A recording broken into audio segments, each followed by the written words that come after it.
नमस्कार मित्रांनो, आज आपला सिलेबसचा टॉपिक क्रमांक 22वा।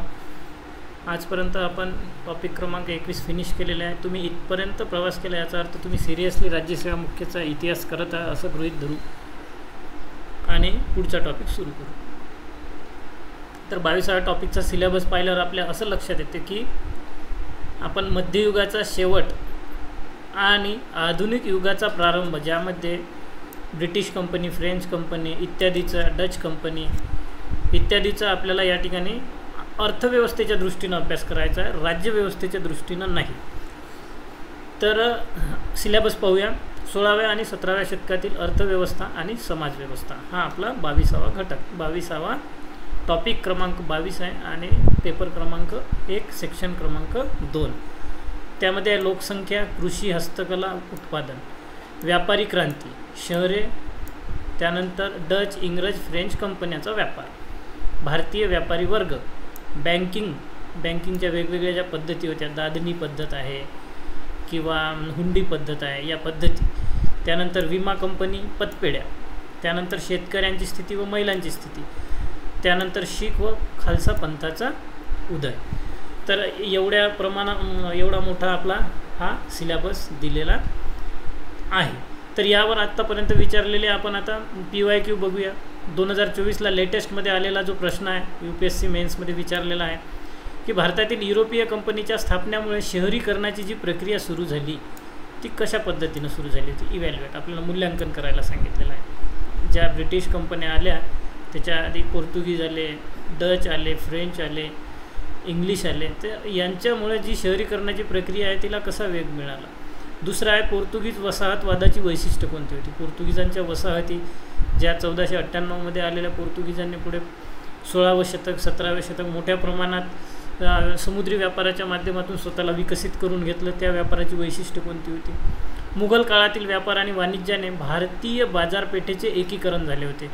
आता आपल्याला या ठिकाणी कमेंट करायचं आहे।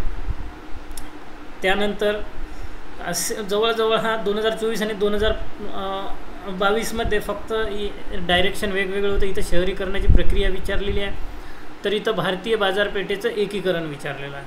पण पुन्हा तेच मुघल काळ आणि इथं युरोपीय कंपन्याचं आगमन, म्हणजे कालावधी जवळजवळ सारखाच।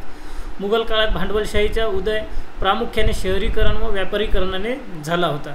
मुघल काळातील शेतीची वैशिष्ट्ये म्हणजे शेतकऱ्यांनी मोठ्या प्रमाणात पिके घेतली होती। एक्सप्लेन, फक्त एवढंच आहे का की याच्यापेक्षा जास्त आहे मुघल काळातील शेतीची वैशिष्ट्य, हे आपल्याला या ठिकाणी सांगायचं आहे। 13वे शतकपासून तर 17व्या शतकापर्यंत शेतकऱ्यांची स्थिती काय होती, आपल्या टॉपिकमधला स्ट्रेट फॉरवर्ड प्रश्न आहे। या ठिकाणी दिलेला शेतकऱ्यांची स्थिती सरळ विचारलेला आहे। ग्रामीण अर्थव्यवस्था स्वयंपूर्ण होती का, हा सुद्धा रिपीट झालेला 2017 आणि 15मध्ये रिपीट झालेला प्रश्न आहे।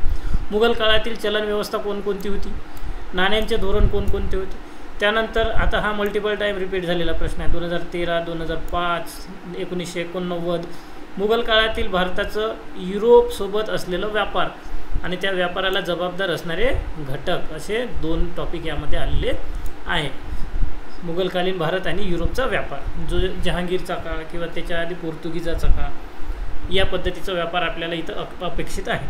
त्यानंतर मध्ययुगीन शहरे आणि खेड्यांचा विस्तार होता। मध्ययुगीन जे शहरं होती ती नथिंग बट व्हिलेजेसच होते, अशा प्रकारचं आहे, म्हणजे जे लार्ज व्हिलेजेस होते त्या प्रकारचं। पुढचा प्रश्न आहे मुघल काळातील जी कारखाने होती आणि जी उत्पादन प्रक्रिया होती, शहरी विकासाबद्दल त्यांचं योगदान आणि ती प्रक्रिया हे आपल्याला डिस्कस करायचं आहे। म्हणजे या ठिकाणी आपल्याला वेगवेगळे दृष्टिकोन देऊन आपलं मत स्पष्ट करायचं आहे। मुघल काळात जे कारखाने होते ते कारखाने म्हणजे आजचे कारखाने जे आहेत ते त्यांना एक्सपेक्ट नव्हतं, त्यावेळेसची कारखान्याची संकल्पना जास्त व्यापक होती, त्यामुळे उत्पादन प्रक्रियेत कशा प्रकारे फरक पडला हे आपल्याला या ठिकाणी विचारलेलं आहे। पुढचा प्रश्न आहे जो PYQमध्ये विचारलेला आहे, मध्ययुगीन भारतीय शहरांच्या अभ्यासाचे विविध दृष्टिकोन कोणकोणते होते। पुन्हा हा डिस्कस या कंटेंटमधला हा प्रश्न आहे। मुघल काळातील भारतीय लोकसंख्या यावर एसे लिहायचं आहे, कोणकोणत्या इतिहासकारानं काय काय म्हटलेलं आहे, अबुल फजलनं काय माहिती दिली आहे, त्यानंतर विदेशी जे व्यापारी सोबत आलेले युरोपीय अभ्यासक होते त्यांनी काय काय म्हटलेलं आहे, याबद्दल आपल्याला हा प्रश्न आहे। 16व्या 17व्या शतकातील कृषी, हस्तकला, उत्पादनाने समाज रचनेवर काय परिणाम झाला त्याची वैशिष्ट्ये लिहायची आहे।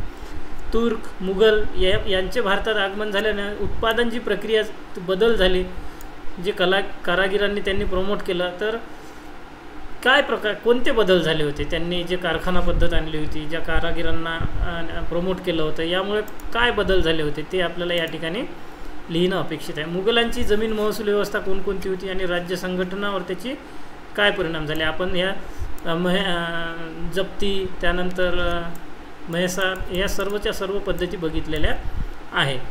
उत्तर भारतातील ग्रामीण समाजरचना कशी होती ते सांगायचं आहे आणि शेतकऱ्यांची स्थिती त्यामध्ये काय होती. निष्क्रिय शेतकऱ्यांचं स्वरूप काय होतं? 2 वेळा आलेला आहे या बाबतचा हा प्रश्न आहे. पुढचा प्रश्न आहे शिखांची निर्गुण हा राहिला. युरोपातील अहवालाच्या आधारे 17व्या शतकातील भारतीय कृषी संकट, पुन्हा शेतकऱ्यांच्या स्थितीबाबत आलेला हा प्रश्न आहे, ज्याला आपल्याला जे विदेशी प्रवासी होते, युरोपीय प्रवासी होते, यांचे अहवाल लिहिणं अपेक्षित आहे. त्यानंतर 13व्या आणि 17व्या शतकातील शेतकऱ्यांची स्थिती परत रिपीट झालेला प्रश्न आहे. पुन्हा 2023ला आलेला आहे. रणजित सिंगाच्या नेतृत्वाखाली शिखांचा उदय झाला होता, ॲनालाइज करायचा आपल्याला. शिखांची निर्गुण भक्ती पंथातून राजकीय लष्कर संघटनेत रूपांतर झाले, वेगवेगळे दृष्टिकोन द्यायचे डिस्कस विचारलेला आहे. शिखांचा धर्म त्यांच्या एकतेची मुख्य शक्ती होती. काय घटक होते त्याचे हे आपल्याला एसे स्वरूपात विचारलेलं आहे. खालसा पंथ यावर स्ट्रेट फॉरवर्ड प्रश्न विचारलेला आहे. पुढचा प्रश्न आहे, मग आता प्रश्न आपले संपलेले आहे. जे 16व्या आणि 17व्या शतकातील शेतकरी होते, महिला होत्या, त्यानंतर रणजित सिंग होते आणि शहरीकरण होते, हे जे टॉपिक होते. थोडक्यात आपण जर या सिलेबसमध्ये काय काय विचारलेलं बघितलं तर शहरीकरण, शेतकरी, उत्पादन प्रक्रिया, शेतकऱ्यांची स्थिती आणि रणजित सिंग व शिखांचा उदय, खालसा पंथाचा उदय, हे आपल्याला विचारलेलं आहे. मग यावेळेसचे आपल्याला स्रोत कोणकोणते आहेत? युरोपीय अहवाल हे आपलं मुख्य स्रोत आहे, ज्यामध्ये कृषी संकट पूर्व भारताच्या बाबत, जे बंगाल आहे, उडिसा आहे, या भागामध्ये जे कृषी संकट आलं होतं, यांचे पुरावे आपल्याला फ्रान्सिस्को पेल्साट, रिमान स्त्रेसी या प्रकारात त्यांनी ह्या नावाने त्यांनी लिहिलेलं पुस्तक होतं. त्यानंतर बर्नियरचं ट्रॅव्हल्स नावाचं पुस्तक होतं, त्यामध्ये सुद्धा कृषी संकटाबाबत वर्णन केलेलं आहे. पूर्व भारतामध्ये जे कृषी संकट आलं होतं, या काळातील जी अर्थव्यवस्था आहे, अर्थव्यवस्थेबद्दल जी माहिती सांगितलेली आहे, जसं शेतकऱ्यांची स्थिती, मुघलांचे जे कारखाने आहेत त्याबद्दलची माहिती.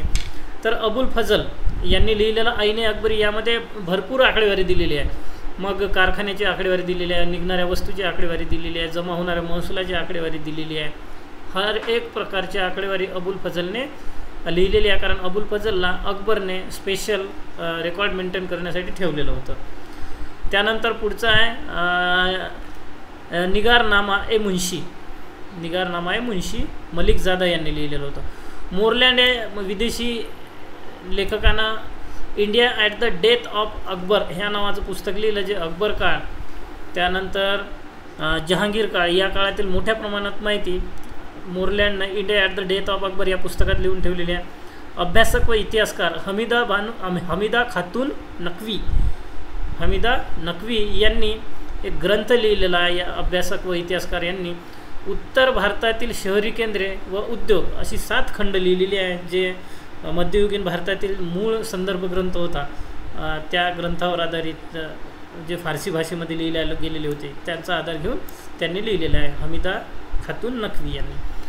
तर आता पहिला टॉपिक घेऊ आपण, मुघलकालीन शेतकऱ्यांची स्थिती कशी होती, ग्रामीण कृषी व्यवस्था कशी होती, यावर खूपदा प्रश्न येऊन गेलेला आहे. तर इंट्रोमध्ये आपल्याला काय लिहायचं आहे, तर आता शेतकऱ्यांची स्थिती म्हटल्यावर ऐने अकबरी आणि शहरी केंद्राच्या बाबत म्हटलं तर हमीदा खातून नक्वी या 2 व्यक्तीचे नाव आपल्याला इंट्रोमध्ये अपेक्षित आहे.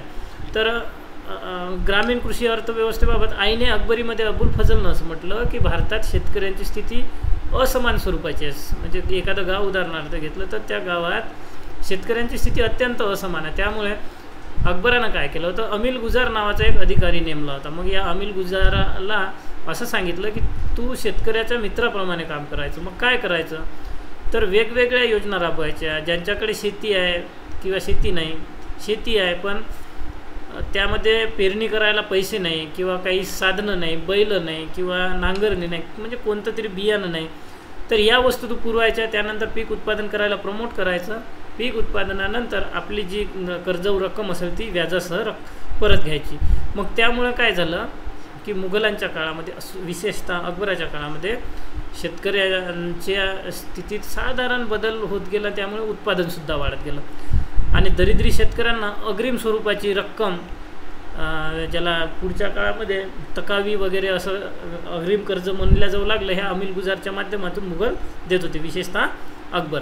मग औरंगजेबने अमील गुजाराला एक फरमान दिलं होतं की शेतकऱ्यांचा मित्र म्हणून उत्पादन वाढवायचं, अग्रिम रक्कम द्यायची, पण शेती विना उत्पन्नाची किंवा पडीक म्हणून ठेवायची नाही, असं औरंगजेबनं अमील गुजारला दिलेलं फरमान होतं. औरंगजेबनं रसिकदास नावाच्या व्यक्तीला एक फरमान दिलेलं आहे. त्यावरून आपल्या असं लक्षात येते की शेतकऱ्यांनी लागवड योग्य शेती करणे जर सोडून दिली असेल तर ती शेती तशीच ठेवायची नाही. ती शेती इतर कोणत्या तरी मुजारियन नावाच्या किंवा पाही कास्त नावाच्या व्यक्तीकडे भाड्याने द्यायची किंवा मक्त्याबट्टीने द्यायची, लावून द्यायची आणि त्याच्याकडून उत्पन्न काढून घ्यायचं. म्हणजे अशा प्रकारची शेती पडीक न ठेवता पाही कास्ट, मुजारियन यांच्या माध्यमातून शेती कसून घ्यायची आणि उत्पन्न घ्यायचं. अशा प्रकारचे औरंगजेबानं रसिकदासला लिहिलेलं एक फरमान आहे. त्यावरून आपल्याला हे लक्षात येते. त्यानंतर या काळामध्ये ग्रामीण कृषीच्या बाबतीमध्ये 3 प्रकारची शेती आपल्याला आढळून येते. मग यामध्ये काय आहे तर एक होतं खुदकास्ट. खुदकास्ट म्हणजे खुद, स्वतः, कास्ट म्हणजे शेती किंवा शेतकरी, ज्याच्या स्वतःच्या मालकीची शेती होती ती म्हणजे खुदकास्ट, स्वतःच्या मालकीचे शेतकरी. आणि याच जमिनीला महाराष्ट्रामध्ये मिरासदारी प्रकारची शेती असे म्हटलं जातात. या नावाचे आडनावाचे व्यक्तीसुद्धा महाराष्ट्रात मोठ्या प्रमाणात सापडून जाईल आपल्याला. मिरासदारी शेती. पाही कास्ट दुसऱ्याच्या गावामध्ये जाऊन शेती करत होते, तर खुदकास्ट स्वतःच्या मालकीची शेती करत होते. पाही कास्ट म्हणजे दुसऱ्या गावात जायचं, त्यांची शेती करायची. आणि मुजारियन म्हणजे काय तर ज्यांच्याकडे अतिशय अल्प शेती आहे, अल्पभूधारक आहे, मग त्यांच्या कुटुंबातील सर्व व्यक्तीचं पोट त्या शेतीवर भरू शकत नाही, मग ते इतरांकडून शेत भाड्यानं घ्यायचे, जसं पाही कास्ट वगैरे. आणि ती शेती करणारे लोक म्हणजे मुजारियन. तर अशा प्रकारची 3 प्रकारची शेती मुघलांच्या काळामध्ये केली जात होती, खुदकास्ट, पाही कास्ट आणि मुजारियन. त्यामुळं ग्रामीण अर्थव्यवस्था ही कृषीवर आधारित होती आणि शेतकऱ्यांची स्थिती ही संवेदनशील होती, अतिशय कनिष्ठ दर्जाची होती. शेतीचं उत्पन्न जरी चांगलं असलं तरी संपूर्ण शेतीतला मोठा भाग हा राजाकडे निघून जायचा कराच्या स्वरूपामध्ये. त्यानंतर 17व्या शतकामध्ये पोर्तुगीजांनी मोठ्या प्रमाणात पिकाच्या उत्पादनामध्ये रस दाखवला. त्यांनी 16व्या शतकामध्ये जे त्यांच्यासोबत काही पोर्तुगालमधून पिकं आणली होती, जसं तंबाखू आहे किंवा आलू आहे किंवा इतर जसं मका वगैरे आहे, आणि या पिकाचं उत्पन्न त्यांनी वाढवलं होतं. याला जिन्नस ए अमील, ज्याला नगदी पिकं वगैरे म्हणतो आपण, तर जिन्नस ए अमील, आणि शेतकऱ्याचा जो अधिकारी होता त्यालासुद्धा अमील गुजारच म्हटलेला आहे. मग यांनी जे उत्पन्न घेतलं ते जिन्नस ए अमील, जिन्नस म्हणजे आपण वस्तू म्हणतो त्याला. तर या जिन्नस ए अमीलमध्ये नीळ, अफीम, कापूस, ऊस, पोर्तुगीजांच्या बाबतीत तंबाखू व मका, हे जे सर्व नगदी पिके आहे, हे नगदी पिकं म्हणजे जिन्नस ए अमील होय.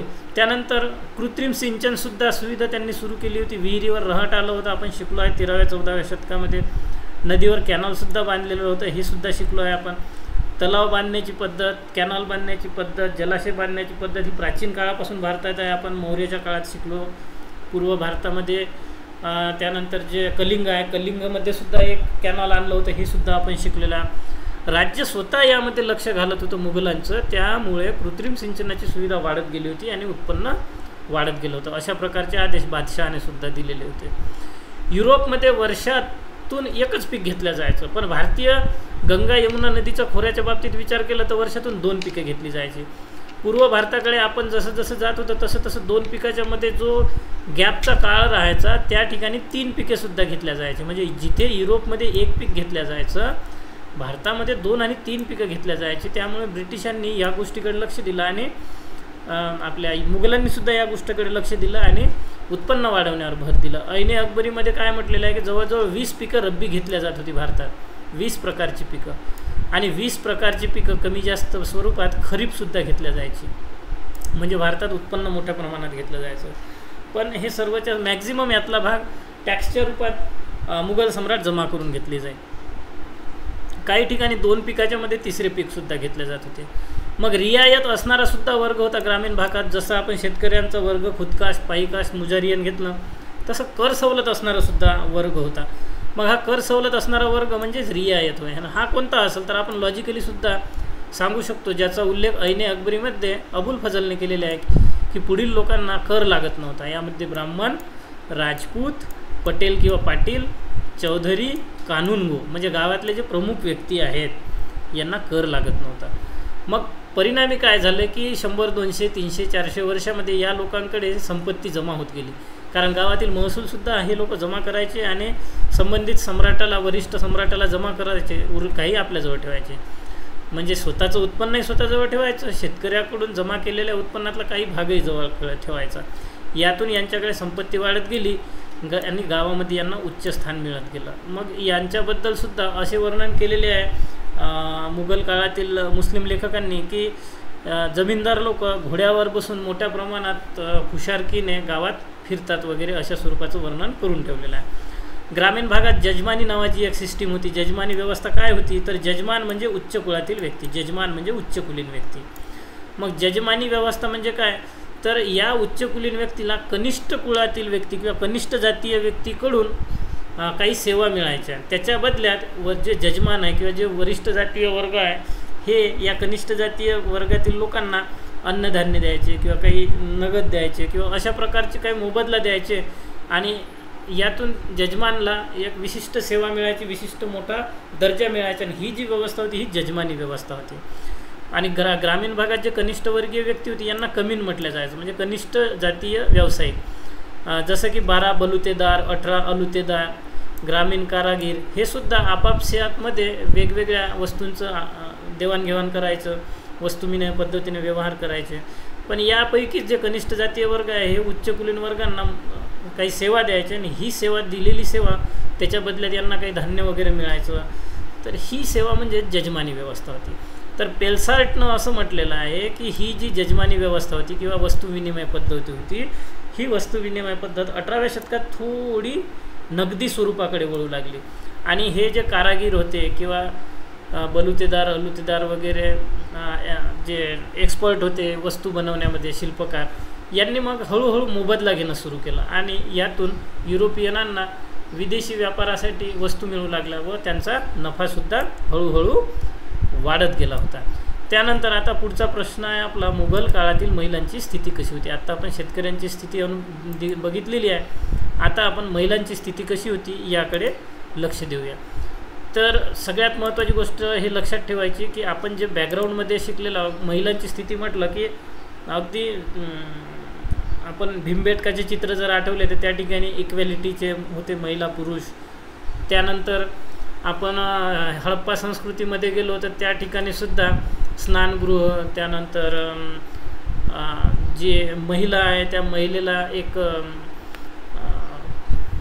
वनस्पती उगवत असताना जे म्हणजे काय म्हणू त्याला आपण महिलांना प्रॉस्परिटीचं साधन मानलं जात होतं. त्यांना देवी किंवा ज्याला आपण महिला देवता म्हणतो, गॉडेसेस म्हणतो, यांची पूजा केल्या जायची. म्हणजे त्या ठिकाणी सुद्धा महिलेला मानाचं स्थान होतं. त्यानंतर वेदकाळामध्ये तर आपण काही उच्चवर्गीय स्त्रिया होत्या, काही स्त्रिया होत्या समानतेच्या दर्जाने त्या शिकल्यासुद्धा होत्या. पण वेदोत्तर काळानंतर मात्र महिलांच्या बाबतीत थोडीशी स्थिती कनिष्ठ वरिष्ठ होत गेली. त्यानंतर गुप्त काळामध्ये, वेदोत्तर काळानंतर तर अतिशय म्हणजे काही त्यांच्यावर मोठ्या प्रमाणात रिस्ट्रिक्शन लादल्या गेली.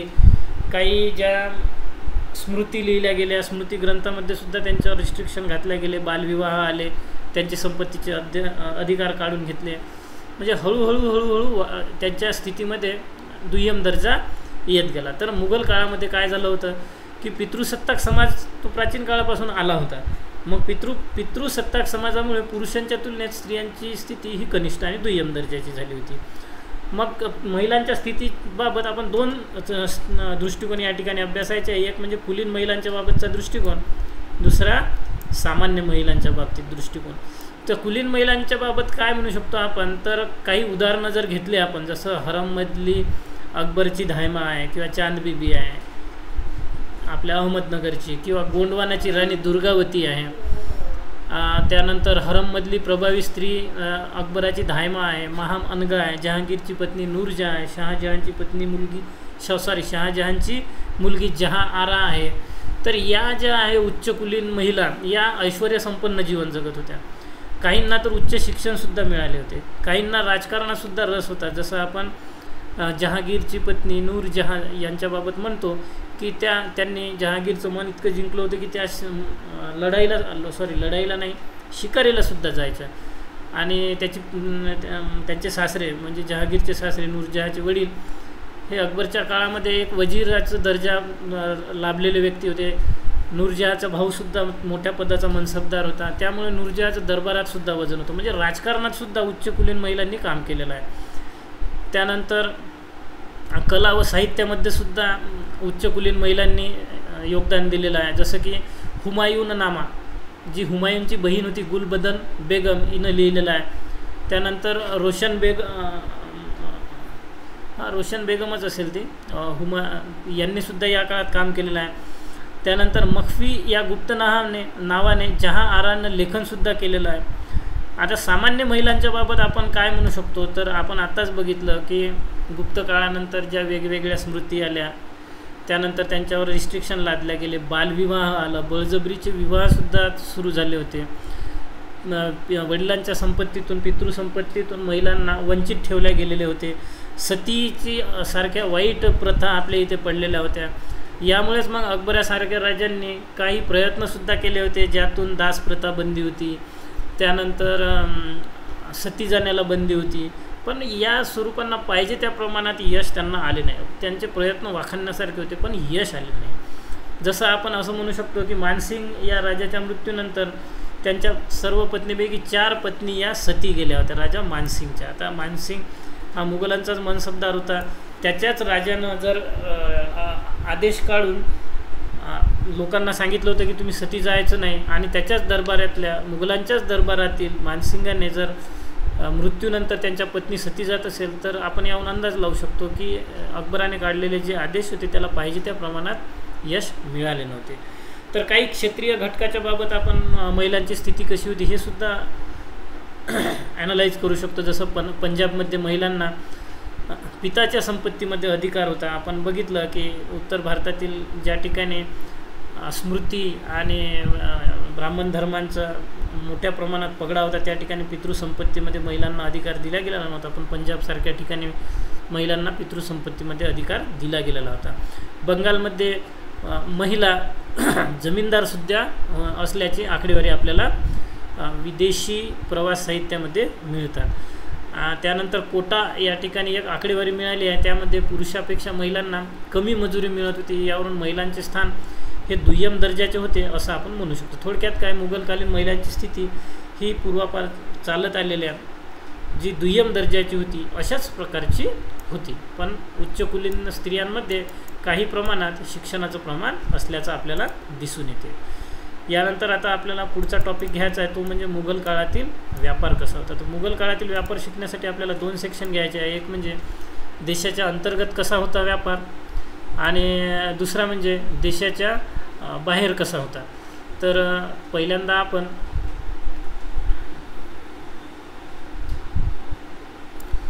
पाहूया की 16व्या शतकातील व्यापाराची रचना कशी होती. तर 16व्या शतकातील व्यापार जे होतं, 17व्या शतकातील व्यापार, याला प्रेरणा मिळाली होती विशेषतः जे मुघल आपल्या इथं येऊन स्थायिक झाले होते. त्यांना वेगवेगळ्या स्वरूपांच्या वस्तूची गरज होती, त्यासाठी त्यांनी कारखाने उभारले. त्या ठिकाणी त्यांनी शिल्पकारांना, कारागिरांना आमंत्रित केलं. एवढंच नव्हे तर फारसचा जो भाग आहे, अरबचा जो भाग आहे, इराणचा जो भाग आहे, या भागातून मोठ्या प्रमाणात कारागिरांनासुद्धा आमंत्रित केलं. त्यांच्या सहाय्यासाठी भारतातील सुद्धा कारागिरांना त्यांनी एकत्र येण्याचं आवाहन केलं, आणि मुघलांची जी कारखाने विकसित करण्यासाठी त्यांना गरज होती ती गरज त्यांनी पूर्ण केली. पण या ठिकाणी कारखाना हे फक्त वस्तुनिर्मितीलाच कारखाने म्हटले जात नव्हते मुघल काळामध्ये किंवा सुलतानशाहीच्या काळामध्ये. तर ज्या ठिकाणी घोड्यांना प्रशिक्षण दिले जाते व घोडे एकत्र ठेवल्या जातात त्यांनासुद्धा कारखाना म्हटलं जायचं.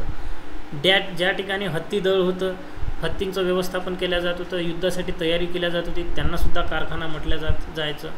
म्हणजे थोडक्यात काय, आता जी कारखान्याची संकल्पना आहे ही अतिशय मर्यादित आहे. ज्याला आपण मॅन्युफॅक्चरिंग म्हणतो. पण मुघल काळामध्ये कारखाना ही सिस्टीम वास्ट होती, व्यापक होती, स्कोप होता जास्त, आणि त्यामध्ये बरेच घटक समाविष्ट व्हायचे. ही गोष्ट आपल्याला या ठिकाणी लक्षात ठेवायची आहे. हा झाला पहिला प्रेरक घटक. दुसरा प्रेरक घटक कोणता होता की 16व्या शतकापासून भारतामध्ये पण आपण शिकलो आहे की 1498ला पोर्तुगीज आले होते, त्यानंतर डच आले होते, त्यानंतर ब्रिटिश आले होते, त्यानंतर फ्रेंच आले होते. मग ह्या विदेशी कंपन्या आपल्या इथं व्यापार करण्यासाठी आल्या होत्या, तर साहजिक आहे ते अन्नधान्यात व्यापार करण्यापेक्षा मुद्रा व्यवस्थेमध्ये, नाण्यामध्ये व्यापार करणं प्रिफर करणार होते. त्यामुळे मुद्रा व्यवस्था विकसित होण्यासाठी अंतर्गत व्यापाराला प्रमोट करणं गरजेचं. म्हणजे थोडक्यात काय तर मुद्रा व्यवस्था हा सुद्धा एक व्यापार रचनेचा भाग झाला. त्यानंतर नगदी व्यापारावर मोठ्या प्रमाणात भर देण्यात आला, आणि अकबराने सुद्धा सांगितलं होतं त्यांचे जे अमील गुजर आहे, त्यानंतर गावातील जे जमीनदार आहे, कर संकलन करणाऱ्या, नगदी प्रमाणात कर जमा करायचा. सुलतानशाहीमध्ये सुद्धा आपण शिकलो होतो जेव्हा फिरोजशाह तुघलकाने फरमान आदेशाद्वारे सांगितलं होतं की नगदी स्वरूपात सुद्धा आणि धान्य स्वरूपात सुद्धा कर जमा करावा म्हणून. आणि वाणिज्य व्यवस्था विकसित होण्यासाठी सुद्धा एक महत्त्वाचा प्रेरक घटक म्हणून व्यापार ठरलेला आहे. मग आता जो व्यापार या ठिकाणी विकसित झाला होता 16व्या आणि 17व्या शतकात, याचे परिणाम काय झाले या व्यापाराचे? पहिला कृषीवरचा परिणाम काय झाला तर आता मुघलसुद्धा आले होते, त्यांच्या गरजा पूर्ण करायच्या होत्या, त्यांचा जो राजकीय हेतू आहे, सत्ता आहे, ही स्टेबल करायची होती. त्यानंतर युरोपीय सत्तासुद्धा आल्या होत्या, पोर्तुगीज, त्यानंतर डच, ब्रिटिश, फ्रेंच, यांनासुद्धा व्यापार करायचा होता. त्यामुळे नगदी पिकाचं आता उत्पन्न वाढलं होतं, कारण कर जमा करायचा होता, व्यापार करायचा होता, मुद्रा व्यवस्था डेव्हलप करायची होती. त्यामुळे नगदी पिकाचं उत्पन्नावर भर देण्यात आला. आपण याआधीच बघितलं होतं की कापूस, त्यानंतर ऊस, त्यानंतर तंबाखू आणि मका यावर भर देण्यात आलेला होता. पोर्तुगीजांनी तंबाखू आणि मका आणला, हे आपण याआधीच बघितलेलं आहे 15 मिनिटाआधी. त्यामुळे मग जमिनीचे वर्गीकरण करणं आवश्यक होतं. म्हणूनच अकबराने 3 प्रकारच्या जमिनी घेतल्या होत्या, ज्यामध्ये उच्च, मध्यम आणि कनिष्ठ वर्गीय जमीन, आणि त्यानुसार मग पोलद, परती अशा प्रकारच्या जमिनी ठरवल्या आणि कराचे दर निश्चित करण्यात आले, कर निर्धारण करण्यात आले. पुढचा परिणाम गैर कृषीवर काय झालेला होता? कृषीवर तर बघितलं आपण, नगदी पिकं आली, जमिनीचं वर्गीकरण आलं, कर निर्धारण करण्यात आलं. तर गैर कृषीवर काय परिणाम झाला तर खनिकर्म हा व्यवसाय विकसित झाला होता, कारण युद्धासाठी मोठ्या प्रमाणात धातू खनिजाची आवश्यक होती. कारागिरांचा विकास करायचा होता, बांधकाम करायचं होतं, त्यासाठी वेगवेगळे मेटल्स लागत होते. नगर विकास आवश्यक होता, त्यासाठी व्यापार आवश्यक होता. तर आता व्यापारात कोणकोणते तांत्रिक बदल झाले होते 16व्या आणि 17व्या शतकात?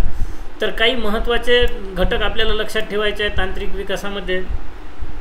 पहिला आहे म्हणजे कार्पेट विणण्याची कला भारतामध्ये विकसित झाली होती.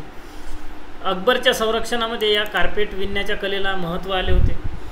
इराणी मॉडेलवर या ठिकाणी कार्पेट बनवलं जात होतं, आणि या कार्पेट विणण्याची कला ही कुठे कुठे होती तर लाहोर, आग्रा, फतेपूर सिक्री, दिल्ली आणि वारंगल या ठिकाणी कार्पेट विणण्याच्या कलेवर लक्ष दिलं जात होतं.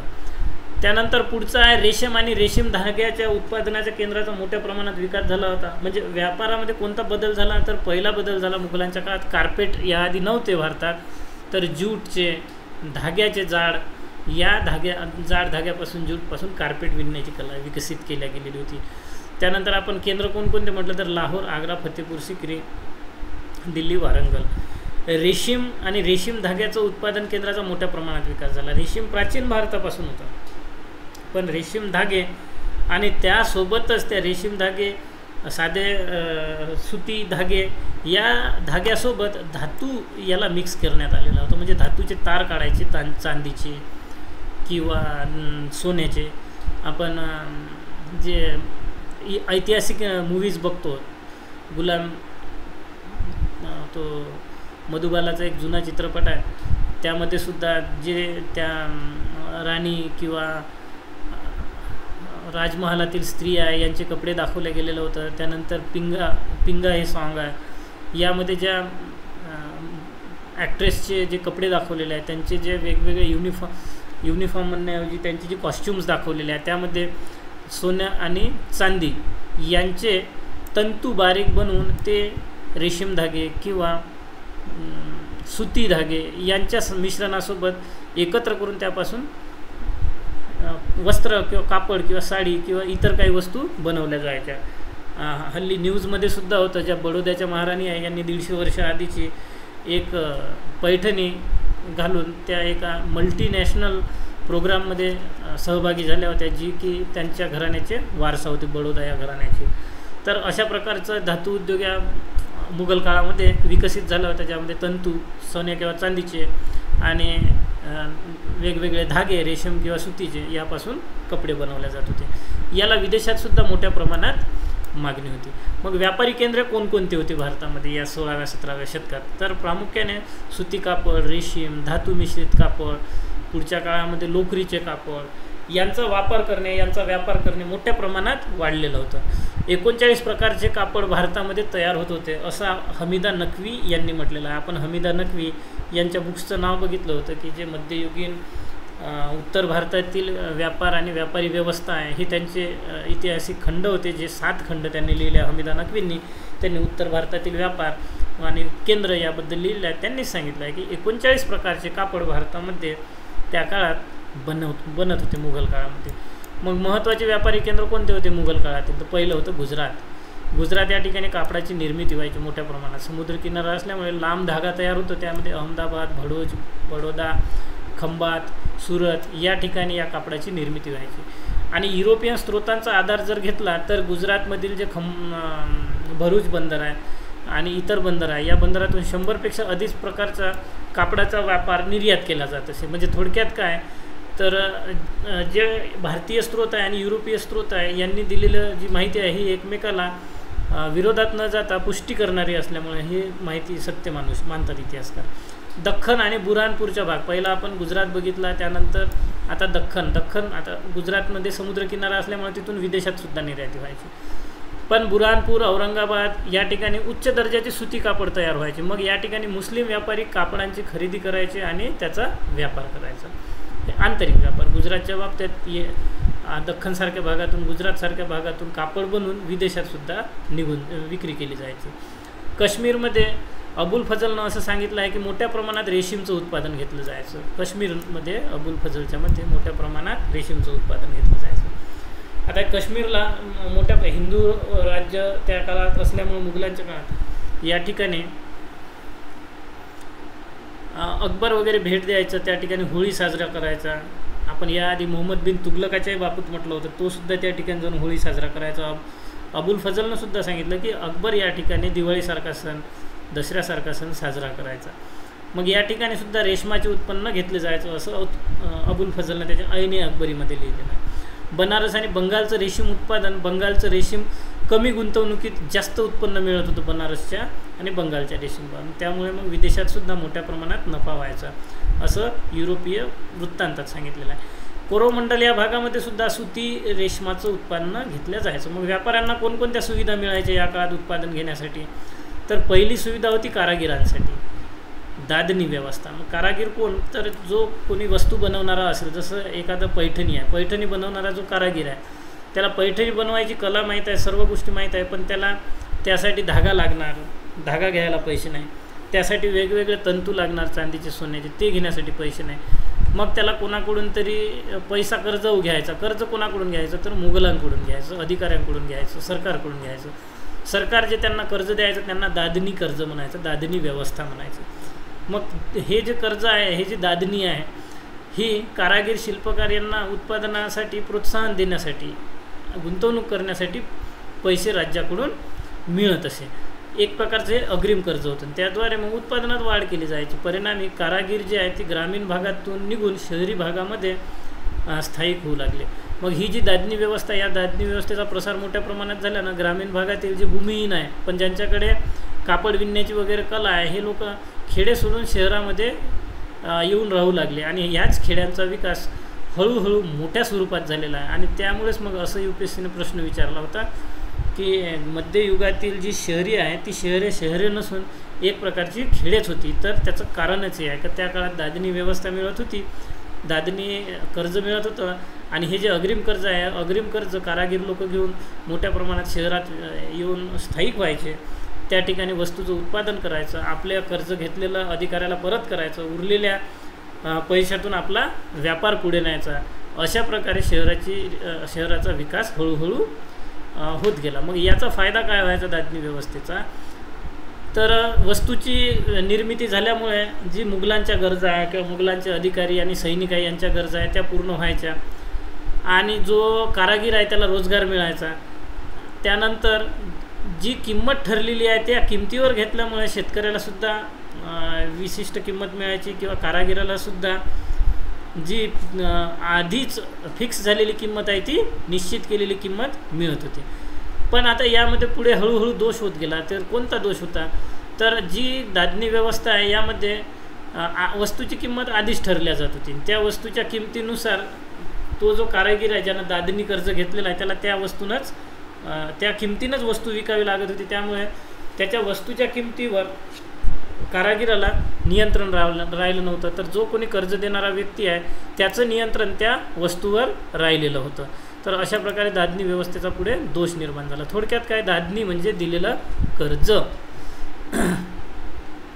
त्यानंतर हे झालं कारागिरासाठी. आता व्यापारासाठी काय होतं, तर व्यापारासाठी हुंडी व्यवस्था होती.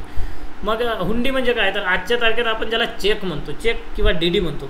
चेक किंवा डीडी म्हणजे काय, तर ॲडव्हान्स आपण पैसे देण्याच्याऐवजी माझ्याकडून मी कोणाला तरी एक चेक देतो 10,000 त्याला देण्याऐवजी, आणि त्याला सांगतो की तुला पाहिजे त्या बँकेतून काढून घे, म्हणजे त्या ब्रँचमधून जिथली मी ब्रँच सांगितली त्या ठिकाणी तिथं तो जाणार, 10,000 काढून घेणार त्याच्या खात्यामध्ये किंवा त्याच्याकडे कॅशमध्ये ते मिळून जाणार.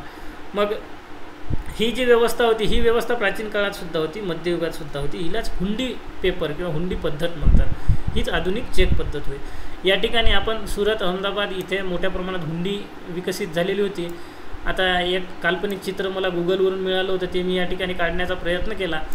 तर इथं 2,500 रुपये लिहिलेलं आहे आणि ड्यू तारीख लिहिलेली आहे 10/7 समजा 1951. इथं हुंडी लिहिलेली आहे 2,500ची हुंडी, आणि असं लिहिलेलं आहे की 86 days after promise to pay 2,500 to Lakshman नावाच्या व्यक्तीला 86 दिवसानंतर 2,500 रुपये देण्याचं मी प्रॉमिस करतो. ब्रोकर कोण आहे, तर अब्दुल आणि लक्ष्मण. तर अशा प्रकारची ही हुंडी व्यवस्था होती, एक प्रकारचा आजच्या काळातील चेक. मग आता विदेशी व्यापाराच्या बाबतीत काय, आता पोर्तुगीजांचा विदेशी व्यापार मुख्यतः मसाल्यावर आणि काळ्या मिऱ्यावर डिपेंड होता, जो 15व्या शतकात 14व्या शतकात. पोर्तुगीज कुठे आले होते, तर आपण शिकलेलो आहे 1498ला कालिकत या बंदरात आले होते. झामुरीन राजाने त्याचं स्वागत केलं होतं आणि या ठिकाणी मसाला घेऊन ते लोक परत अरबच्या खाडीमधून हॉर्मुजमधून इकडे पोर्तुगीजमध्ये जाऊन व्यापार करत होते. मग हे लोक हळूहळू मसाला घेऊन जायचे, तिकडनं त्यांच्या वस्तू चांदी वगैरे घेऊन यायचे, त्यांचे लोक पण घेऊन यायचे. हे अधिकारी मग इथं स्थायिक झाले या ठिकाणी. हा जो मलबारचा किनारा या ठिकाणी मोठ्या प्रमाणात अधिकारी त्यांचे स्थायिक झाले. हळूहळू या लोकांचं या अरबी समुद्रावर मोठ्या प्रमाणात नियंत्रण असल्याने इथून जाणाऱ्या प्रत्येक जहाजावर, कोणाचंही जहाज असो, गुजराती असो किंवा भारतातल्या मुघलांचं असो, कोणाचंही असो, कारण आपण पुढे शिकणार आहोत की हुमायूनकडे सुद्धा जहाज होतं, शहजादा खुर्रमकडे सुद्धा जहाज होतं, जहांगीरकडे सुद्धा स्वतःचं जहाज होतं, जहांआराकडे सुद्धा स्वतःचं नूरजहांकडे सुद्धा स्वतःचं जहाज होतं. हे लोक व्यापार करत होते. यांनासुद्धा जो छोटा कर होता, चुंगी कर ज्याला म्हटलं जात होतं, तो हा छोटा करसुद्धा ऑक्ट्रॉय ज्याला म्हणतो आपण, हा ऑक्ट्रॉयसुद्धा त्या ठिकाणी सीमाशुल्क भरावं लागत होतं. आणि तो सीमाशुल्क हे पोर्तुगीज जमा करत होते त्यावेळी. मलबार किनारा त्यांचा हेडक्वार्टर. पुढे मलबार किनाऱ्यावर सुद्धा कर वसुली यांनी चालू केली. पोर्तुगीज उत्पन्नाचा हा स्रोत बनलेला होता आणि पोर्तुगीज कंपनीला पोर्तुगीजच्या राजाचं समर्थन असल्यामुळे पोर्तुगीज राजा त्यांना सैन्य देत होते. पोर्तुगीज राजाला याच्या बदल्यात काही पैसासुद्धा महसूल मिळत होता. त्यामुळे उत्पन्नाचा स्रोत बनला होता असं फर्नांद ब्रोदेल यानं म्हटलेलं आहे. फर्नांद ब्रोदेल या इतिहासकारानं म्हटलेलं आहे. राजाचे सैनिक यांचं संरक्षण करत होतं. पुढचं आहे ब्रिटिश आणि डच कंपनी. हमीदा नक्वी आत्ताच आपण शिकला आहे. उत्तर भारतातील व्यापाराबाबत हमीदा नक्वीनं वेगवेगळे 7 ग्रंथ लिहिलेले आहे. त्यांनी असं म्हटलं आहे की 5 असे कापड केंद्र होते जेथून या कंपन्या 17व्या शतकात मोठ्या प्रमाणात 49 प्रकारचे वस्त्र खरेदी करून व्यापार करत होते. 5 केंद्र होते, 49 प्रकारचे वस्त्र होते, हे खरेदी करत होते आणि ब्रिटनमध्ये युरोपमध्ये जाऊन या ब्रिटिश आणि डच कंपन्या विकत होते. मग यांचं सुरुवातीचं कुठे होते तर कोरोमंडल किनाऱ्यावर डच काम करत होते. मलबार किनाऱ्यावर आत्ताच आपण शिकलो कोण काम करत होता तर पोर्तुगीज काम करत होते. म्हणजे इकडे पोर्तुगीज इकडं डच पिढी. आता मुख्य व्यापार यांचा कोणता होता तर डचांचा आणि ब्रिटिशांचा कापड होता. यांचं केंद्र होतं बंगाल. या ठिकाणी ब्रिटिशांचा बंगाल होता. कोरोमंडलमध्ये डच होते. त्यानंतर गुजरात, देवगिरी, वारंगल या ठिकाणी सुद्धा त्यांचे कापड केंद्र होते. रेशीम केंद्र काश्मीर, बनारस, बंगाल, मलबार रेशीम आत्ताच आपण शिकलेलो आहे. विदेशी व्यापाराचं माध्यम कोणकोणते होते तर स्थलमार्गाने सुद्धा होते. आपण याच्या आधी सुद्धा शिकलेलो आहोत की जे हा जो भाग आहे काबूल, कंदार, अफगाणिस्तान इथून भारतामध्ये व्यापार व्हायचा स्थलमार्गाने. मग मुघलांनी काबूल आणि कंदार आपल्या ताब्यात घेतल्यामुळे ही केंद्र व्यापारी मार्गावर असल्याने मुघलांचं या व्यापारी मार्गावर नियंत्रण निर्माण झालं. अफगाण परिसरातून घोड्यांचा व्यापार इथूनच व्हायचा. अकबराच्या आधीच्या काळापर्यंत सुद्धा दासांचा व्यापार सुद्धा इथूनच व्हायचा. अकबरानं दास प्रथा बंद केलेली होती. कोणत्या वर्षी केली होती ते नक्की तुम्ही कमेंट बॉक्समध्ये लिहिण्याचा प्रयत्न करा. आपण हे सांगितलेलं आहे. बैलगाडीद्वारे सुद्धा अकबराच्या काळात व्यापार होत होता. घोड्यांचा व्यापारसुद्धा याच मार्गाने होत होता. मग जे व्यापारी कोणकोणते होते तर राजस्थानचे मारवाडी होते, माहेश्वरी, ओसवाल यांचं वर्चस्व होतं. गुजरातचे व्यापारी होते हिंदू, जैन, मुस्लिम. विदेशी व्यापारावर सुद्धा यांचं वर्चस्व होतं. फर्नांड ब्रोदेलनं सुद्धा व्यापाराच्या बाबतीत म्हटलेलं आहे की वीरजी वोहरा आणि अब्दुल गफूर हे असे व्यापारी होते यांच्याकडे मोठमोठे स्वतःचे जहाज होते. सर्वात श्रीमंत व्यापारी होता. मोठा बिझनेस होता. संपत्तीचे मोठे मालक होते आणि समुद्री व्यापारसुद्धा यांचा मोठा होता. यांच्या नावाने हुंडी आणि बराच व्यापार चालत असे. मग हा झाला जलमार्गाच्या बाबतीत. स्थलमार्गाच्या बाबतीत. जलमार्गाच्या बाबतीत काय होतं तर या जलमार्गाच्या बाबतीत व्यापार आणि वाणिज्यात अमीरांनी सहभाग घेतलेला होता.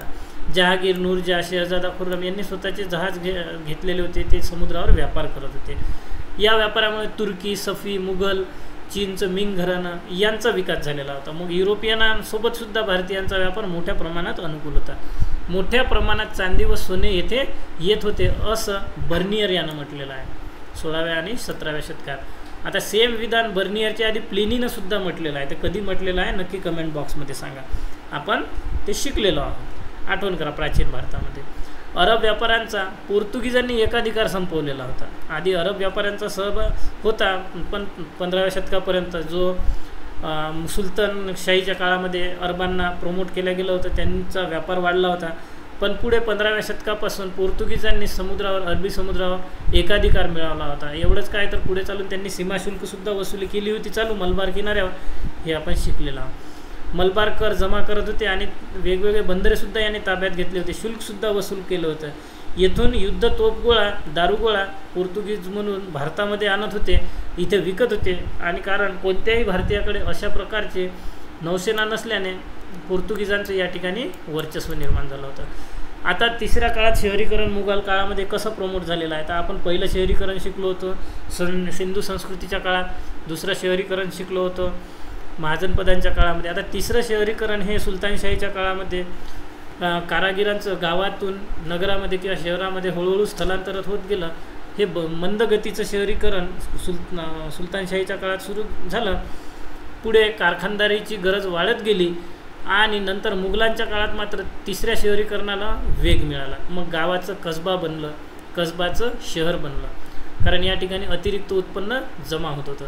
मग हे जे कसब्याचं शहर बनलं या ठिकाणी अतिरिक्त उत्पन्न झालं. हे अतिरिक्त उत्पन्न व्यापारी लोक खरेदी करून मोठमोठ्या शहरामध्ये आवक आणि जावक वाढली. उत्पन्नाची खरेदी विक्री वाढली. पुढे धान्याऐवजी नगद स्वरूपाला सुद्धा मोठ्या प्रमाणात महत्त्व आल्यामुळे जेव्हा विदेशी व्यापारी या ठिकाणी व्यापार करायला आले तर मुद्रा व्यवस्था हळूहळू विकसित झाली. जिल्हा केंद्राचा विकाससुद्धा मोठ्या प्रमाणात या काळात झाले आणि शहराची हळूहळू जिल्हा हेडक्वार्टर बनायला लागले. प्रांतीय राजधान्या विकसित होत जायला लागले. जसं की महाराष्ट्राच्या बाबत औरंगाबाद आहे, पाकिस्तानच्या बाबत लाहोर आहे, यूपीच्या बाबत बनारस आहे, आंध्राच्या बाबत वारंगल आहे इत्यादी केंद्र विकसित होत गेली. म्हणजे पहिला घटक कोणता होता तर गावात जे अन्नधान्य आहे ते धान्याचं एकत्रीकरण होत गेलं आणि त्यांच्यातून आवक जावक वाढत गेली आणि केंद्राचा विकास होत गेला. पुढचं आहे वक्फ ज्या जमिनी आहे, इनाम जमिनी आहे, मदद-ए-माश जमिनी आहे, या जमिनीत गावांचा विकास होत गेला. पण या जमिनी विशेषतः मुस्लिमांना मिळत गेल्यामुळे ही मुस्लिम बहुल नगरे बनत गेली आणि अशी मुस्लिम बहुल नगरे भारतभर वक्फ जमिनीच्या नावानं विकसित झालेली होती. अमीरांनीसुद्धा काही शहरं या ठिकाणी वसवायला सुरुवात केली, जसं की बहादूर आणि दिलेर खां यांनी शहाजहापूर हे शहर वसवलं आणि भारतात बऱ्याच प्रमाणात नगरांचा विकास या अमीरांनी यावेळी केला होता. हमीदा नक्वी यांनी नगरांची 4 प्रकारे मुघल काळामध्ये विकसित झाली होती असं म्हटलेलं आहे. हमीदा नक्वीच्या मध्ये पहिलं होतं प्रशासकीय नगर, दुसरं होतं व्यापारी नगर, तिसरं होतं तीर्थक्षेत्राचं नगर, चौथं होतं वस्तुनिर्मितीचं नगर. प्रशासकीय नगराच्या बाबत आपण असं म्हणू शकतो की आग्रा, दिल्ली, लाहोर ह्या राजधान्या होत्या, या विकसित झाल्या हळूहळू सुलतानशाहीच्या काळानंतर. व्यापार आणि वाणिज्याची नगरेसुद्धा विकसित आपण आत्ताच शिकलो आहे की भरूच आहे किंवा सुरत आहे किंवा काही किनारी भाग आहे या ठिकाणी विकसित झाला. सुरत, अहमदाबाद, त्यानंतर मलबार, कोरोमंडल ह्या ज्या किनारी नगरे आहे यांचा विकास व्यापारासाठी होत गेला. तीर्थक्षेत्राचे नगर मथुरा, बनारस, तिरुमल्ला, रांची या ठिकाणी तीर्थक्षेत्र विकसित होत गेले. वस्तुनिर्मितीची काही नगरं विकसित होत गेले, जसं नीळसाठी बयाना विकसित झालं होतं, कापड रंगकामासाठी पाटण विकसित झालं होतं. आता मुघल काळामध्ये लोकसंख्या कशी होती याबाबत 16व्या आणि 17व्या शतकात वेगवेगळी मतं आपल्याला अभ्यासायची आहे. मोरलँड ज्यांनी India at the death of Akbar हा ग्रंथ लिहिला, त्यामध्ये मोरलँडनं असं सांगितलं आहे की भारताची लोकसंख्या साधारणपणे 100 कोटी असेल. मग यांनी मोरलँडने कोणता आधार घेतला होता, तर अबुल फजलनं जी जमीन मोजमापाची आकडेवारी दिली होती यावरून मोरलँडनं 10 कोटी लोकसंख्या असावी असं अंदाज लावलेला आहे. कारण जी जमीन मोजमाप झाली होती ती जमीन मोजमापावरून इतकी लोकसंख्या असावी असं त्यांना म्हटलं. तर किंग्सले डेव्हिस यांनीसुद्धा मोरलँडप्रमाणे जमिनीच्या आकडेवारीच्या आधारे, जमिनीच्या मापनाच्या आकडेवारीच्या आधारे 12.5 कोटी लोकसंख्या असावी असं म्हटलेलं आहे. म्हणजे ह्या दोन्ही फिगर्स आपल्याला पाठ करायचे आहे, मोरलँड आणि किंग्सले डेव्हिस, 10 आणि 12.5. या दोघांनी सेम पॅरामीटर वापरलेले आहे. कोणतं, तर जमिनीची आकडेवारी. त्यानंतर पुढचं आहे दिलेलं ते म्हणजे अशोक देसाई आणि शिरीन मुसबी. तर अशोक देसाई आणि शिरीन मुसबी यांनी सेम पॅरामीटर वापरले आहे. जसं वरी जमीन मापनाची आकडेवारी वापरली तसं या दोघांनी जमा झालेला महसूल म्हणजे पैसा, टॅक्स आणि त्या टॅक्सचा दर या दोघांचं जे काही उत्तर येईल त्यावरून यांनी अशोक देसाईनं 7 ते 8 कोटी असावी असं म्हटलं, तर शिरीन मुसबीनं 10 ते 11 कोटी असावं असं म्हटलं. या सर्वांचा विचार केल्यावर एक आधुनिक दृष्टिकोन विकसित झाला. त्यावरून असं म्हटलं जाते की मॅक्झिमम 14 ते 15 कोटी लोकसंख्या मुघल काळात असावी. त्यानंतर रणजित सिंगाच्या बाबतीत आपल्याला प्रश्न येत असतात. तर रणजित सिंग हे सुकेर चकिया या मिसलचे प्रमुख होते, जे त्यांचे वडीलसुद्धा या मिसलचे प्रमुख होते. तर त्यांना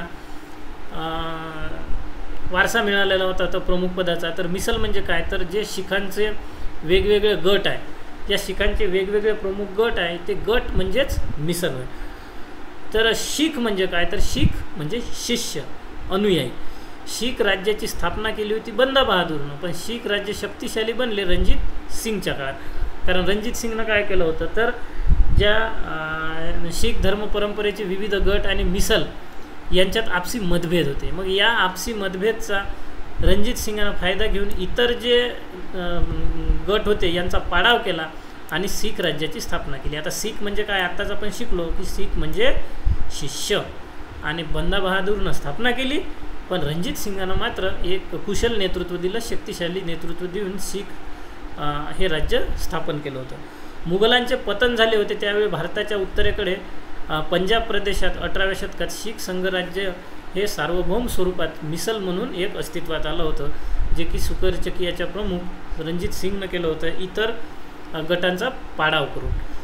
पंजाबचा सिंह असं सुद्धा त्यांना म्हटल्या जात असते. म्हणजे पहिलं योगदान काय, तर शीख धर्माची स्थापना केली रणजित सिंगनं. दुसरं काय, तर इतर गटांचा, इतर मिसलचा पराभव करून एक सार्वभौम शीख राज्य स्थापन केलं. अफगाण परिसरातून वायव्येकडून मोठ्या प्रमाणात भारतावर आक्रमण याआधी झालेलं आहे. त्या आक्रमणाला एक मजबूत पायबंद घालण्याचं काम अफगाण आक्रमणापासून जी लाहोर राजधानी होती त्यांची ती सुरक्षित ठेवण्याचं काम रणजित सिंग यांनी केलेलं आहे. त्यामुळे यांना पंजाबचा सिंहसुद्धा म्हणतात, कारण लाहोरची यांनी सुरक्षा केली होती. लाहोर ही पंजाबची त्या काळातील राजधानी होती. युरोपीय आपण आता शिकलो की पोर्तुगीज यांचं अरबानंतर मोठ्या प्रमाणात अरबाचं जे समुद्र आहे, अरब सी आहे, याच्यावर वर्चस्व होतं. तर त्याच युरोपियनच्या मॉडेलवर यांनी सैन्याचं संघटन केलं होतं, शक्तिशाली सेना निर्माण केली होती. पुढे खालसा पंथाची यांनी स्थापना सरदार मोठ्या प्रमाणात भरती करून गेली होती. खालसा पंथ आपण आत्ताच शिकूया 2 मिनिटात. हिंदू मुस्लिम दोन्ही सरदार रणजित सिंगानं सेवेत घेतलेले होते. अमृतसरचे जे हरमिंदर साहिब आहे याला सोन्यानं मढवलं होतं. अमृतसरचं जे हरमिंदर साहेब मंदिर आहे याला सोन्यानं मढवलं म्हणून त्याला सुवर्ण मंदिरसुद्धा नाव पडलं होतं. म्हणजे सुवर्ण मंदिराला सोन्यानं कोण मढवलं तर रणजित सिंग यांनी. मग आता रणजित सिंगचं टीकात्मक परीक्षणसुद्धा आपल्याला करायचं आहे, म्हणजे निगेटिव्ह बाजूसुद्धा या चांगल्या गोष्टी होत्या की शीख राज्याची स्थापना केली, इतर मिसळचा पाडाव केला, एक सुसज्ज संघटित सेना तयार केली, युरोपियन मॉडेल घेतलं, लाहोरची सुरक्षा केली, शक्तिशाली सैन्य निर्माण केलं, हिंदू मुस्लिम दोन्ही सरदार सेवेत घेतले, हरमिंदर साहेब मंदिरला सोन्यानं मडवून काढलं म्हणून सुवर्ण मंदिर नाव दिलं. यासोबतच काही निगेटिव्ह गोष्टीसुद्धा आपल्याला लिहायच्या आहे क्रिटिकलमध्ये. पहिलं काय होतं तर रणजित सिंगकडे शक्तिशाली सेना होती, राज्य निर्माण केले होते, पण हे यश त्यांना चिरस्थायी टिकवून ठेवण्यामध्ये यश आलं नाही या राज्याला. कारण ब्रिटिशाप्रती यांनी जे धोरण आहे हे धोरण निष्क्रियतेचं स्वीकारलेलं होतं. ब्रिटिशांशी थेट भिडण्याचं, थेट सामोरे जाण्याचं धोरण रणजित सिंगानं टाळलं होतं. याचं एक उदाहरण आपल्याला देता येते. ते म्हणजे ज्यावेळी इंग्रज आणि मराठा युद्ध होतं त्यावेळी होळकरने रणजित सिंगाला मदत मागितली होती इंग्रजाविरुद्ध लढण्यासाठी. तर रणजित सिंगाने ती नाकारली होती, कारण इंग्रजासोबत त्याला वैर घ्यायचे नव्हते. सैन्य व स्रोतांचा अभ्यास केल्याचं रणजित सिंगाने दूरदृष्टी दाखवून राज्य संरक्षित करण्याचा प्रयत्न करायला पाहिजे होता. पण ज्यावेळी शीश सतलज, जो सतलजच्या पूर्वेकडील भाग आहे, सतलजच्या पश्चिमेकडे ही सतलज नदी आहे, तर ही सतलजच्या पूर्वेकडे शीश सतलजचा जो भाग आहे याच्यावर ब्रिटिशांनी दावा ठोकला होता. तर या सतलजच्या पश्चिमेकडे जे पंजाबचं राज्य आहे यावर रणजित सिंगाचा ताबा होता, जे लाहोर, पाकिस्तान, आजचं भारतातलं पंजाब या परिसरावर. तर या भागावर जो भाग आहे शीश सतलजचा, या भागावर ब्रिटिशांनी आपला दावा ठोकूनसुद्धा रणजित सिंगाने यावर कोणत्याच प्रकारची प्रतिक्रिया दिलेली नाही. पण जर त्याच्याकडच्या सैन्याचा स्रोतांचा अभ्यास करता रणजित सिंगाने असं करायला पाहिजे होतं, कारण हे न केल्यामुळे या ब्रिटिशांनी पुढे चालून शीख राज्यामध्ये हस्तक्षेप वाढला आणि ते शीख राज्याला रणजित सिंगासारखा पुढे एक दूरदृष्टीचा नेता न मिळाल्याने संपूर्ण राज्य नष्ट होऊन गेलं. सीमाजवळ आल्याने आता शीश महालवर ताबा केल्याने हा शीश सतलज हा परिसर पूर्ण ब्रिटिशांच्या ताब्यात गेला. मग सतलज ही सीमा बनली ब्रिटिश आणि रणजित सिंगाची. आता ही सीमा जवळ आल्यामुळे या दोघांचं युद्ध आता अटळ झालेलं होतं. हे अटळ झालेलं युद्ध रणजित सिंगाला लढायला परवडलं असतं, कारण त्याच्याकडे अनुभव होता, सैन्य होतं, स्त्रोत होते. पण त्याचे जे उत्तराधिकारी आले त्यांच्याकडे अनुभव नव्हता, इतके स्त्रोत नव्हते, इतकं एक खंबीर नेतृत्व, वर्चस्व सिद्ध होईल अशा प्रकारचं नसल्यानं हळूहळू हे राज्य नष्ट होत गेलं, कारण उत्तराधिकारी निर्बल सिद्ध झाले. अशा प्रकारे क्रिटिकली अनालाइज आपण रणजित सिंग यांना करू शकतो. मग खालसा पंथाच्या बाबत प्रश्न आलेला आहे. तर खालसा म्हणजे काय तर शीख धर्म मानणारे योद्ध्याच्या रूपात दीक्षा घेतलेला जो शिखांचा समूह आहे, योद्ध्याच्या स्वरूपात दीक्षा घेतलेला शिखांचा समूह म्हणजे खालसा होय. मग या खालसा पंथाची स्थापना कोण केली तर ज्यावेळी मुघल सम्राट औरंगजेबाने आपल्या राजवटीमध्ये शरीयतची स्थापना केली होती त्यावेळी कठोर अंमलबजावणीने इस्लामी नियम राबवल्या जात होते, इस्लामी धोरण राबवल्या जात होते. यामध्ये गुरु तेग बहादूर जे आहे 9वे गुरु यांनी धार्मिक स्वतंत्रतेचं धोरण जाहीर केलं होतं की आम्हाला इस्लाम धर्माऐवजी आम्हाला आमचा शीख धर्म परंपरेनं पालन करायचं आहे आणि अनुयायांनासुद्धा त्याच प्रकारचा संदेश दिला. पण औरंगजेब याला इस्लामाचा प्रचार करायचा होता, इस्लाम पूर्ण दारुल हर्बला दारुल इस्लाम करायचा आहे असं सुद्धा त्या काळात डिक्लेअर केल्या गेल्यामुळे मग आता शीख आणि औरंगजेब यांचं युद्ध होणं अटळ होतं. या इस्लाम स्वीकारण्याबद्दल सूचना औरंगजेबाने या आदरणीय गुरु यांना सूचना दिल्या. त्या तेग बहादूर यांनी नकार दिल्यामुळे 1675 गुरु तेग बहादूर यांचा शिरच्छेद करण्यात आला. पुढे 10वे गुरु व त्यांचा मुलगा तेग बहादूर यांचा गोविंद सिंगजी यांनी इस्लामी धार्मिक छळापासून स्वतःचं आणि इतर निष्पापांचं रक्षण करण्यासाठी 1699ला एक पंथ चालू केला. पंथ म्हणजे काय तर शीख लोकांना दीक्षा द्यायची आणि त्यांना लढाऊ योद्धा म्हणून तयार करायचा. हा लढाऊ योद्धाचा पंथ म्हणजेच खालसा पंथ. हाच खालसा दलसुद्धा झाला. पुढं बैसाखीचा सण या दिवशी साजरा केला जात असतो. मग याचा परिणाम काय झाला खालसा पंथ स्थापन केल्यामुळे? जो पारंपरिक शीख धर्म होता तो आता राजकीय आणि धार्मिक दृष्टिकोन स्वीकारलेला एक धर्म बनला. मग या ठिकाणी पदव्यासुद्धा दिल्या जाऊ लागल्या. पदवी कोणती दिली जात होती तर पुरुषांना सिंह पदवी दिली जात होती, ज्याला आपण सिंग म्हणतो. ज्या पुरुषाची दीक्षा खालसाची दीक्षा ज्याला दिली जात होती योद्धा म्हणून त्याला सिंग म्हणलं जात होतं. आणि जी स्त्री आहे दीक्षा घेणारी खालसाची तिला कंवर म्हटलं जात होतं. गोविंद सिंगजींनी दिलेल्या या खालसा पंथाला 5 कंकार दिलेले होते: केश, कंगवा, कडे आणि किरपान. मग वर्तनाचे नियमसुद्धा यांना पाळावे लागत होते.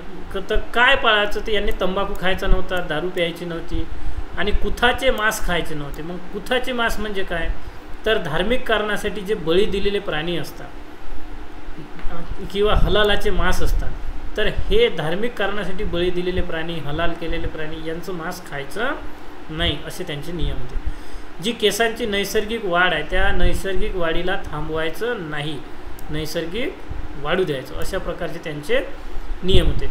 मग जे निर्गुण भक्तीचे शीख होते हे लष्करी रूपात रूपांतरित झाले. निर्गुण भक्तीचे जे निर्गुण भक्त होते हे लष्कर बनले, अशी भारतातली एकमेव घटना आहे. कारण कुठेच निर्गुण भक्तीचे लोक लष्करी रूपात रूपांतरित झाले असं नाही आहे.